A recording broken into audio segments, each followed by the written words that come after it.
Welcome to the Schools of Excellence podcast, where we transform everyday leadership struggles into powerful legacies that impact generations. I'm your host, Chanie, a 20-year veteran of school leadership who has helped hundreds of school leaders achieve what many thought was impossible through our signature programs, School Leadership HQ and Enrollment Engine.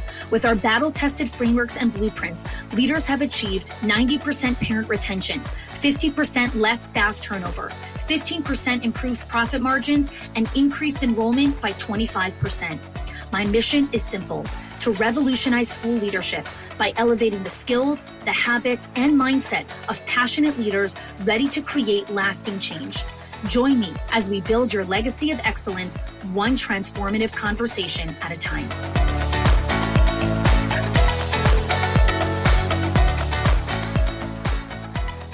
Welcome back to the Schools of Excellence podcast. Today we're going to be talking about how to create energy on demand.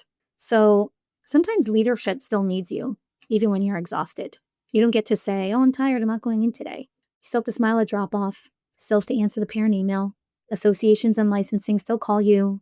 The text still comes in and says, do you have a minute? And within all that fatigue, you start to tell yourself a story. I just need to get away. I just need a weekend away. I just need a vacation. Next week's going to be a lighter week. I just need to get that software that I saw at that conference. I need to implement that system that I heard at that retreat. Then I'm going to have energy again. There's just something that's missing. And when I find that missing thing, I'm going to have energy. I used to believe that lie for years. You are not one system and one vacation away from feeling alive. That's not. Energy is not something that you find. It is something that you create in middle of the chaos, in middle of the mess, in middle of the grief, in middle of the overwhelm. Okay? We think of energy that it comes from rest or quiet. And it can, but that's not the only place that it comes from. Because what I found is waiting for energy is like waiting for clarity. Clarity doesn't show up magically. Clarity comes from action. You act your way to new thinking. It's a famous quote from David Marquet, who wrote the book, Turn the Ship Around. You act your way to new thinking. So you act your way to clarity because you'll be waiting forever.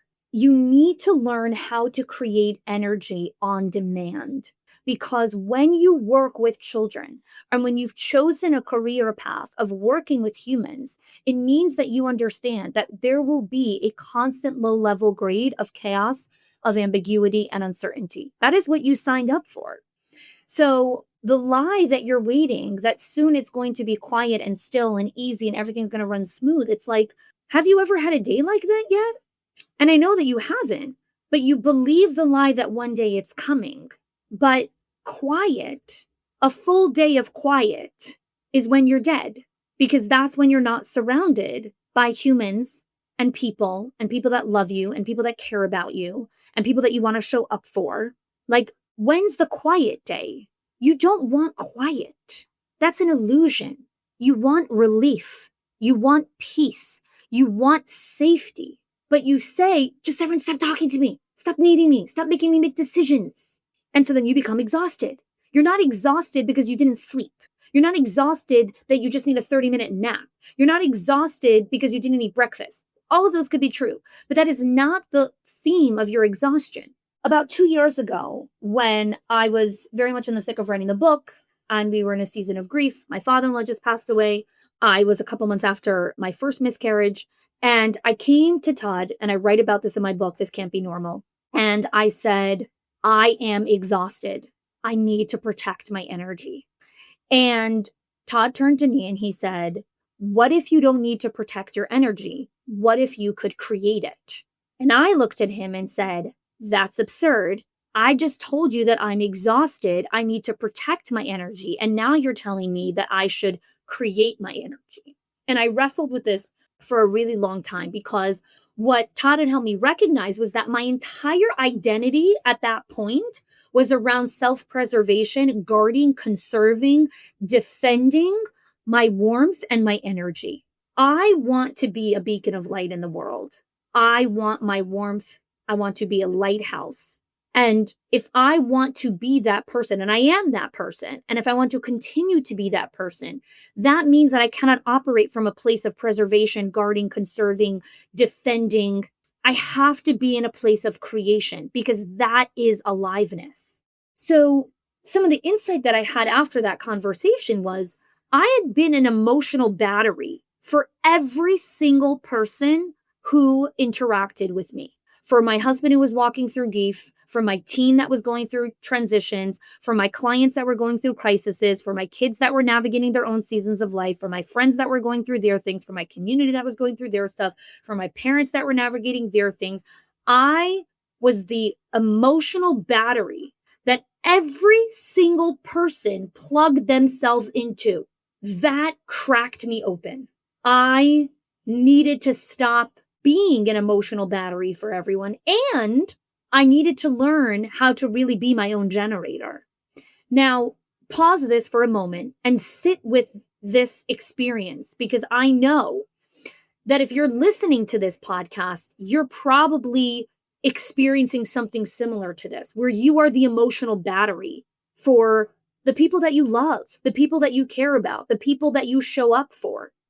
That conversation with Todd didn't just change my energy. It completely flipped my entire identity, because I stopped being the guardian of what I had left, of like, well, I have this much in the pie left for energy, so who gets it? Does Mayor get a little bit today? Do the kids get a little bit today? Do my clients get a little bit today? Do I get a little bit today? Like, who gets this little sprinkle dust of energy that's left of me?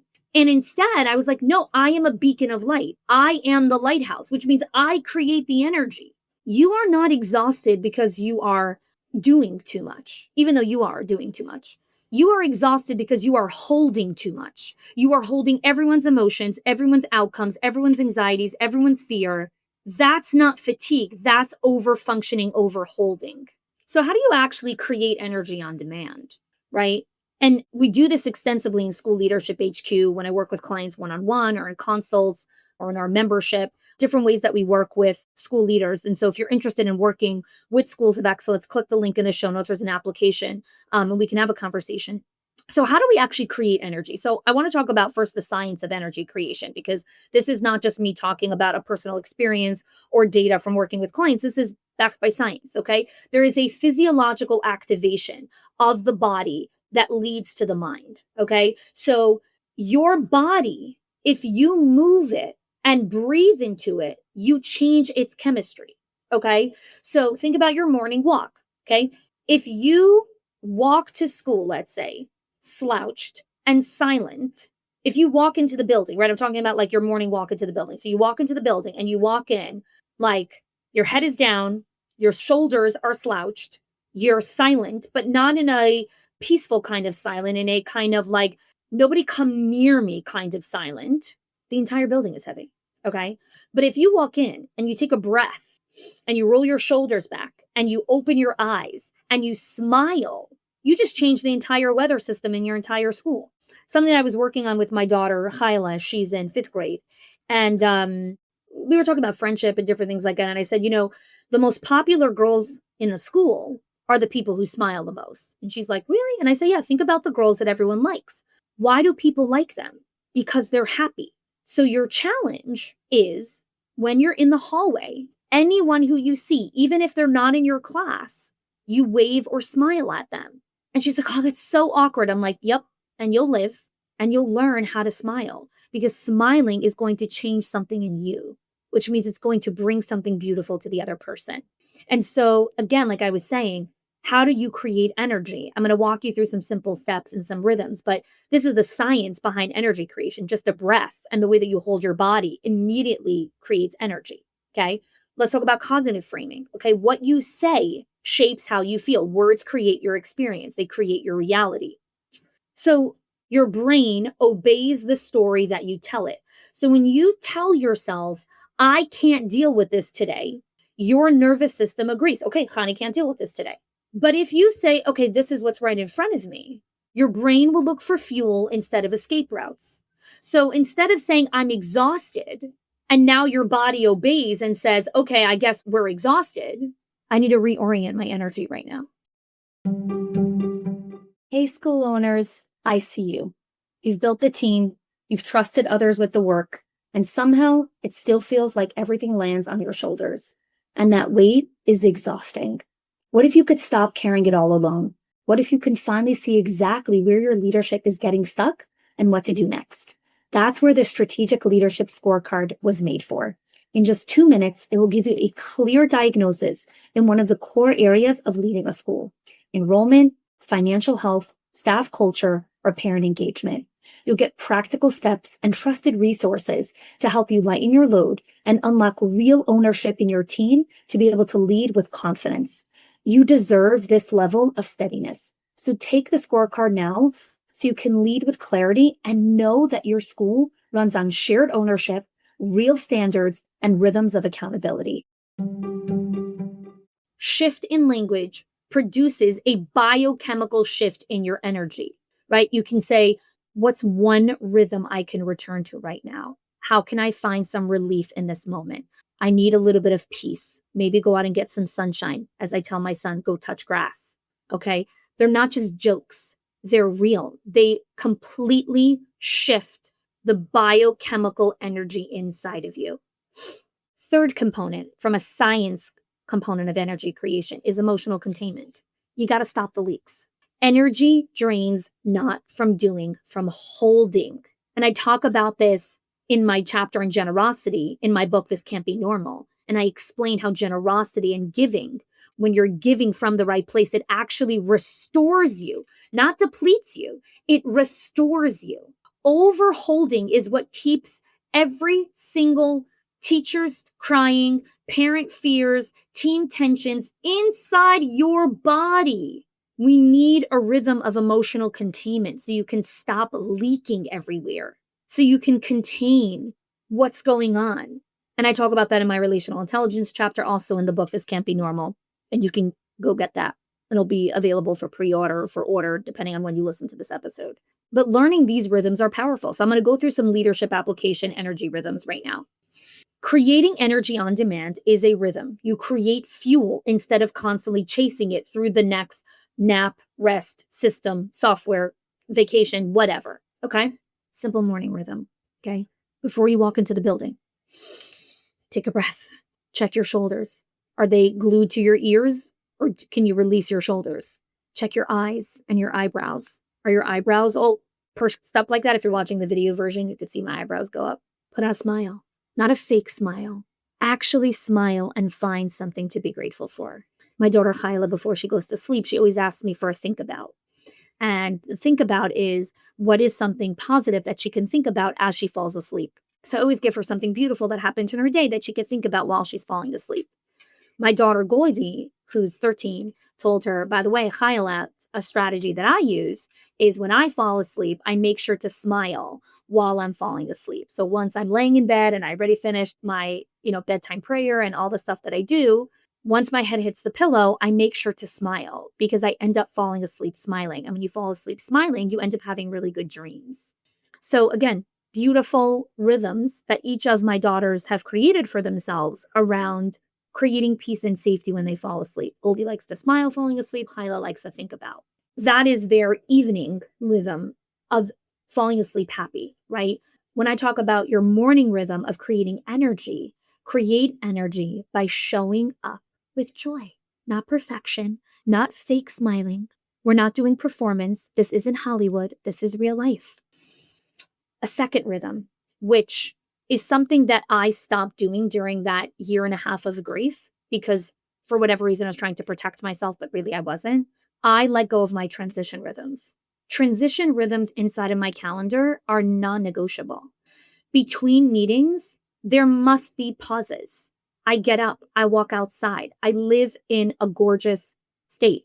It's always beautiful weather. Sometimes it's boiling hot. It doesn't matter. It's not snowing. And so between calls, I get up out of my desk and I walk outside. Even if it's for 5 minutes, it doesn't matter. Walking outside creates energy. I breathe from the previous conversation. It doesn't have to be a difficult conversation. I love talking to my clients. I love talking to my team. It doesn't matter. It still requires something from me. And if I want to re-energize myself, okay, how am I going to do that? I'm going to walk outside. I'm going to get some air. I'm going to get some water. Even if it's pouring outside. I have a space outside that is covered. I go outside and I sit over there. I get outside into nature. That's my transition rhythm to create energy for the next call, for the next part of the day. right? Another one of my transition rhythms are before my kids get home. Before my kids get home, I have 30 minutes where my phone is basically on airplane mode and I'm not doing anything. I am literally sitting on the couch doing nothing. So I'm not on my phone scrolling. I am not cooking dinner. I am not cleaning the table. I am not washing dishes. I am not cleaning clutter. I am not checking the mail. I am doing nothing, because in the nothingness is where I restore myself from the first part of my day, which was working in my company, to the second part of my day, which is becoming the mom. And that's my transition rhythm. That's how I create energy for the part of my day which I want to show up for, which are my children. I don't want to come home at the end of the day and give my kids the leftovers. But so many of us, and I did this for years, where, well, whatever energy I've left is what I have left for my kids. Just think about that mind frame for a second. Like, whatever energy I have left is what my husband and my kids get, as opposed to what is the transition energy rhythm that I need between work and home, so that when my partner and my children are home or I'm coming home to them, I have the level of energy and capacity that I want to show up for. Now, that doesn't mean you do it perfectly, right? This is the resistance trap that comes in of like, yeah, well, sometimes you don't do that. Yeah, if you come and put video cameras in my house every single day, even though every single day I do a transition rhythm, it doesn't mean that every single day I have the level of energy that I want, but it's 1% better. It's 5% better. That's great. I'm not bringing my kids my leftovers. I'm bringing them the main course. And sometimes the main course is a little bit smaller. And sometimes the main course is a little bit bigger. Sometimes it's got some sides. Sometimes it has extra crispy fries. Sometimes I even have dessert, but I always have main course for my kids. So those are transition rhythms. And I really want to invite you to think about, what are transition rhythms that you can bring into the workday, into home, that will really elevate you for real, not in a, oh my gosh, this would be so amazing if in 2026 I could be this kind of leader, new year, new me, I'm going to start, meal planning it. Stop, just stop. No. What is a rhythm you need to return to that reminds you of your absolute amazing values? And if you want help on what these rhythms are, that is why I created the Leadership Consult, School Leadership HQ. Click the link in the show notes. Let's get on a call. Let's have a conversation. Let's talk about how we can bring this into your center.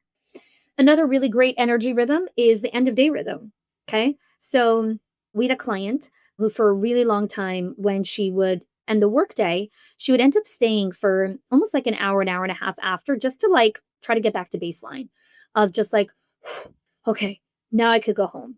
And she hated it because she didn't like that she stayed for so long after, but she felt like that was the only time that she could get any meaningful work done or all the things. And I said, okay, what is an end of day rhythm that if you close out the day in a certain way, right, where you had a rhythm of closure, you can leave work on time every single day, on time being 4:30 or 5:00, whatever on time was for her. And she was like, well, what do you mean by a rhythm of closure? And I said, we'll call her Kate.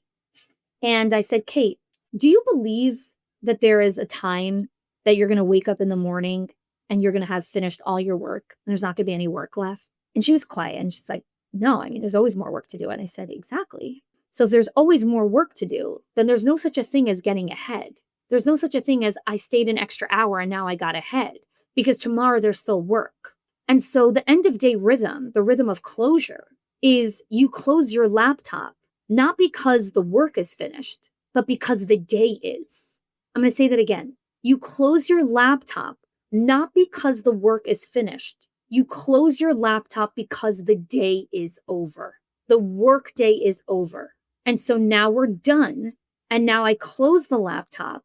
I get into my car and I go home and I do a transition rhythm to create energy.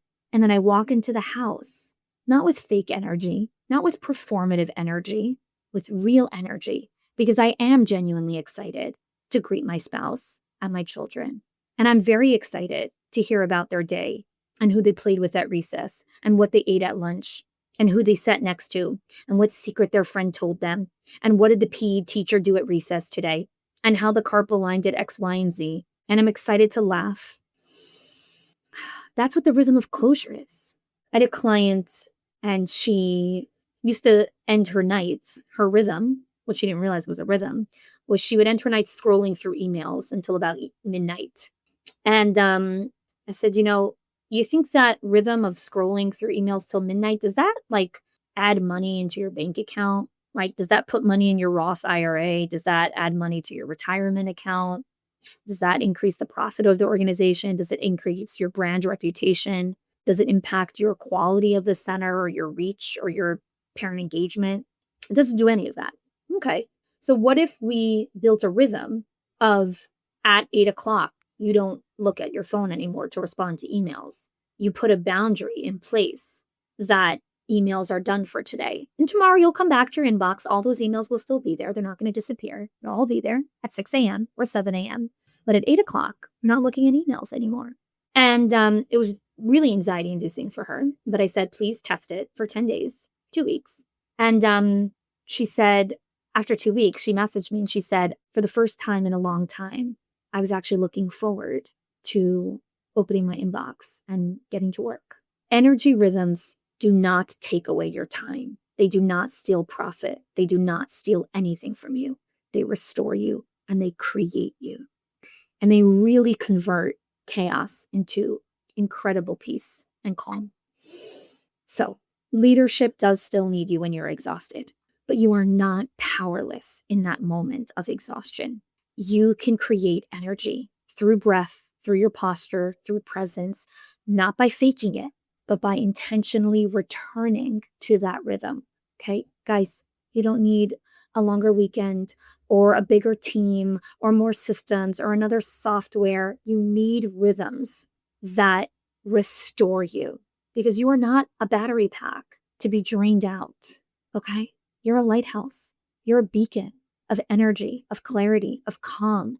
And I think the anchoring thought that I really want to invite you to step into is like, you can choose how you show up even when you're tired, even when you're depleted, even when you're exhausted. And inside of Leadership HQ, we really work with leaders to help them build these rhythms, small, repeatable rhythms that keep you grounded when leadership is heavy. We help you install these rhythms as communication, guardrails, rhythms of escalation with your team. Energy is not a luxury. It's not something you wait for. It's a rhythm. And when you learn to trust those rhythms, you don't have to wait for energy. You don't have to wait for calm. You create it in the chaos. So I hope to connect with you. Click the link in the show notes. And I really invite you to go back and re-listen to different parts of this episode when you're feeling exhausted, when you're feeling drained. Energy is something that you can create on demand. Thanks for joining me. If you are loving the Schools of Excellence podcast and have gotten any value out of it for your school, I would love if you can do 2 things for me. 1, subscribe to the show so you never miss an episode. And 2, can you please leave us a review? Reviews help other school leaders know that this is the place to learn how to build a school of excellence. And I would be so grateful if you can do that for us. Your help and support makes this show to be able to be listened by the thousands of other school leaders all around the world. Thanks so much for listening, for giving us your time and attention each and every week, and I appreciate that you have joined us.